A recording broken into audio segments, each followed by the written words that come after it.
Hello everyone. कैसे हो आप? आई होप आप अच्छे होंगे। आज हम डि, डिवाइन मैस्कुलाइन वास्तव में क्या कार्मिक से प्रेम करता है, इस टॉपिक पर हम आज बात करेंगे। क्या सच में मेरा डीएम अपने कार्मिक से प्यार करता है? आपको लगता है कि सामने वाला आपको धोखा दे रहा है? अगर आपका डीएम आपसे प्रेम करता है तो वो किसी और के साथ क्यों है? मुझे वह पहचानता क्यों नहीं? अगर उसको पता है आप उसके ट्विन फ्लेम हैं, फिर भी वह किसी और के पास क्यों जाता है? अगर यह प्रश्न आपके मन में बार बार उठता है तो आप इस वीडियो को सुनो। आपको आपके प्रश्नों के आंसर मिलेंगे। सच तो यह है कि कार्मिक कभी भी अब आपके डीएम से प्रेम कर ही नहीं सकता और ना ही आपका डीएम अपनी कार्मिक से कर सकता है। अक्सर वह आत्मा को कुछ ऐसे सबक सिखाने का माध्यम बनती है जो वह कार्मिक होती है। वह आपके डीएम को कुछ लेसन सिखाती है। कार्मिक का मतलब है कर्मा, और वह उसको लेसन सिखाने के लिए उसकी लाइफ में आती है, जो किसी और तरीके से नहीं सिखा सकती। अगर आपको लगता है कि कार्मिक पार्टनर गलत है, बिल्कुल भी नहीं। किसी को दोषी ठहराना उचित नहीं है। वह भी एक सोल है, एक आत्मा है, और वह कार्मिक की जो सोल है वह भी अपनी यात्रा पर है।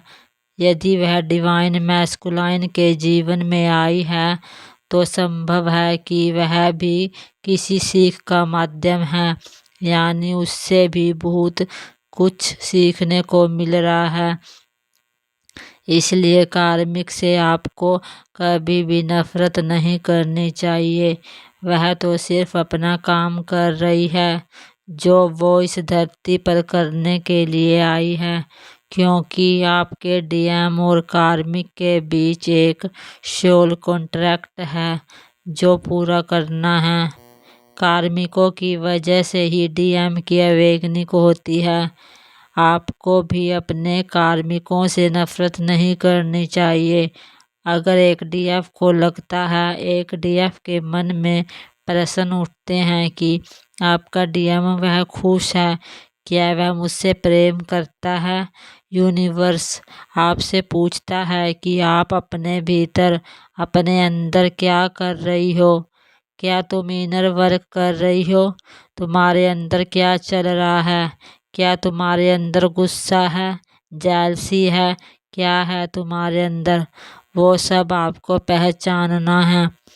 इनर वर्क मतलब आपको किसी दूसरे को बदलना नहीं है, बल्कि खुद को बदलना है, खुद पर ध्यान देना है। अगर आपका मन हर समय डिवाइन मैस्कुलाइन, उसके कार्मिक पर, उसके ऊपर ध्यान रहता है, उसी के बारे में सोचते रहते हो, तो क्या होगा?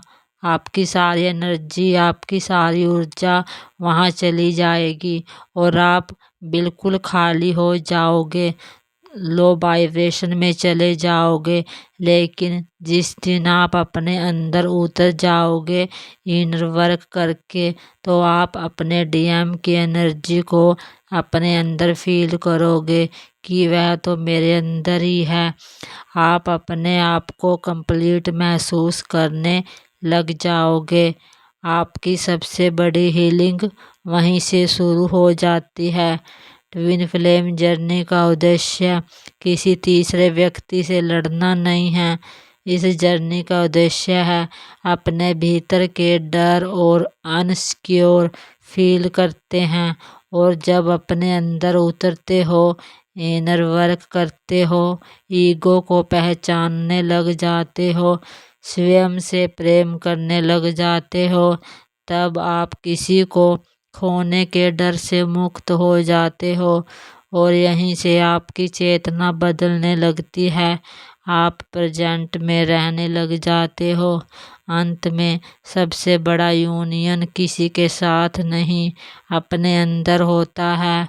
अगर आपकी 5D बैलेंस हो गई हो तो 3D अपने आप ही बैलेंस हो जाती है।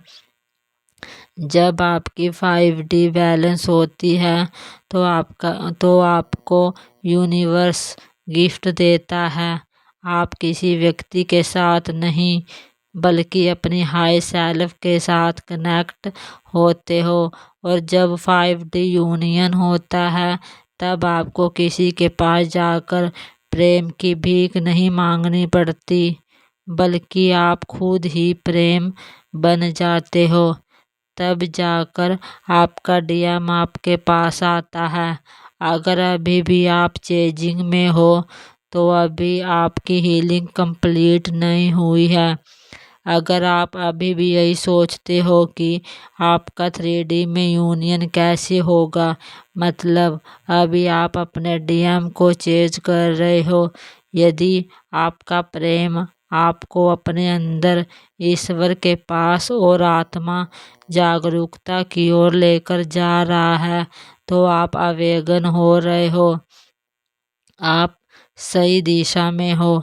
इसलिए एक डीएफ को कभी भी अपने डीएम को डिस्टर्ब नहीं करना चाहिए, कॉल या मैसेज करके किसी भी तरह से, क्योंकि वह अपने रिश्तेदारों, दोस्तों, परिवार, हर कोई जो उसके कार्मिक हैं, जो उसको ट्रिगर करते हैं, उनसे वो लेसन सीख रहा होता है और आप उनको चेंज करके डिस्टर्ब कर देते हो। उनको तुम्हारी एनर्जी मिल जाती है और उनकी अवेगनिंग रुक जाती है। वह अपनी लाइफ में खुश रहता है आपकी एनर्जी की वजह से, और आप अपने आप को और इस जर्नी को कभी भी कंप्लीट नहीं कर पाओगे अगर आप उनको चेंज करोगे। आई होप आपको वीडियो समझ में आई होगी। जय श्री कृष्णा।